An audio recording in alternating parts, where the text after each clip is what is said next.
wabarakatuh. Perkenalkan, nama saya Nita Sofia, nomor BP 22101155310725. Saya dari kelompok 10 akan membacakan hasil diskusi kami yang berjudul tentang perusahaan negara berbentuk perum. Yang pertama, pengertian perusahaan umum atau perum.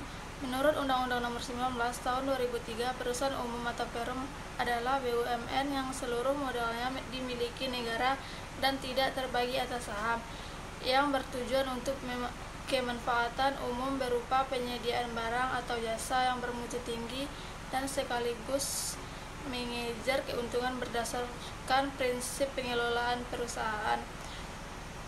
Menurut Tresariono, tahun 2012, perusahaan umum atau perum adalah perusahaan negara yang komposisi modalnya dimiliki oleh negara.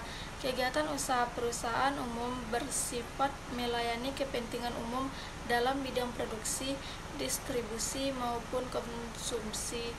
Sekian, terima kasih. Perkenalkan, nama saya Nibla Sabila, nomor BP 22101155310686. Saya perwakilan dari kelompok 10 yang akan membaca materi ciri-ciri perum. Yang pertama, melayani kepentingan umum. Yang kedua, dipimpin oleh seorang direksi atau direktur. Yang ketiga, dikelola dengan modal pemerintahan yang terpisah dari kekayaan negara.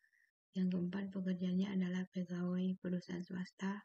Yang kelima, memupuk keuntungan untuk kas negara. Yang keenam, mempunyai kekayaan sendiri dan bergerak di perusahaan swasta. Baiklah, selanjutnya, maksud dan tujuan perum menurut Undang-Undang Nomor 19 Tahun 2003 tentang BUMN. 1. Memberikan sumbangan bagi perkembangan perekonomian nasional pada umumnya dan penerimaan negara pada khususnya. 2. Mengejar keuntungan. 3. Menyelenggarakan kemanfaatan umum berupa penyediaan barang dan jasa yang bermutu tinggi dan memadai bagi pemenuhan hidup orang banyak. 4. Menjadi perintis kegiatan-kegiatan usaha yang belum dapat dilaksanakan oleh sektor swasta dan koperasi. 5. Turut aktif memberikan bimbingan dan bantuan kepada pengusaha golongan ekonomi lemah, koperasi, dan masyarakat. Selanjutnya itu kelebihan dan kekurangan perum.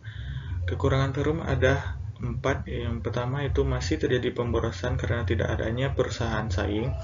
2. Tingkat produktivitas pegawainya umumnya masih di bawah PT atau pegawai perseorangan, sering menjadi alat politik kelompok tertentu sehingga perum menjadi sapi perah untuk kepentingan kelompok tertentu saja. 4. Jika perum rugi berarti negara yang rugi. Selanjutnya itu kelebihan dari perum. Yang pertama, menangani bidang-bidang usaha yang penting. Yang kedua, bertujuan memberikan layanan kepada masyarakat sekaligus mencari keuntungan yang digunakan lagi sebagai dana pembangunan oleh pemerintah. Yang ketiga, itu seluruh modalnya milik pemerintah, baik pusat maupun daerah.